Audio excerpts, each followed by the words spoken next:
மாண்புமிகு பேரவைத் தலைவர் அவர்களே, தாங்கள் பேரவைத் தலைவராக ஒருமனதாக தேர்ந்தெடுக்கப்பட்டுள்ளீர்கள். தங்களை இந்த ஆசனத்தில் மாண்புமிகு பேரவை முன்னவரும் எதிர்க்கட்சி தலைவரும் தங்களுடைய கரங்களை பிடித்து அழைத்து சென்று அமர வைத்தார்கள்.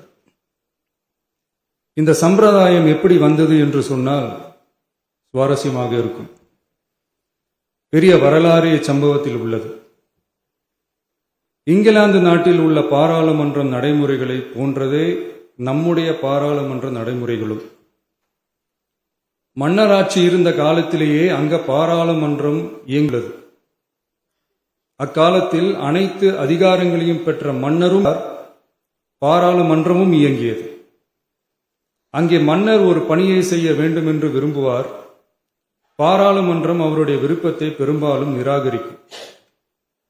மன்னர் விரும்பிய காரியத்தை பாராளுமன்றம் நிராகரித்து விட்டது என்கிற செய்தியை மன்னருக்கு சொல்ல வேண்டியவர் பாராளுமன்ற தலைவர், ஸ்பீக்கர் என்பார்கள். பாராளுமன்றத்தின் கருத்தை மன்னரிடம் சொல்ல வேண்டியவர் ஸ்பீக்கர். அதற்கு துணிவு வேண்டும்.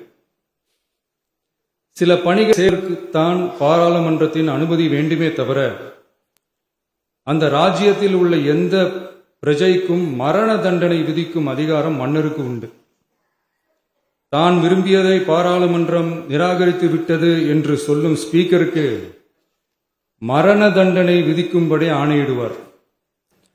தலையை வெட்டி விடுங்கள் என்று ஆணையிடுவார்கள். இது பலமுறை நடந்ததால் யாருமே இந்த ஸ்பீக்கர் பதவிக்கு வர விரும்ப மாட்டார்கள். எனவே புதிதாக பாராளுமன்றம் அமையும் போது ஸ்பீக்கர் பதவிக்கு ஒருவர் அறிவிக்கப்பட்டவுடன் அவர் உடனே தலை தப்பித்தால் போதும் என்று ஓட்டம் பிடிப்பார். அணை முன்னவரும் எதிர்க்கட்சி தலைவரும் அவரை தடுத்து நிறுத்தி அவர் கைகளை பிடித்து இழுத்து வந்து ஆசனத்தில் அமர வைப்பார்கள். இதுதான் அந்த காலத்தில் இருந்து வந்த மரபு.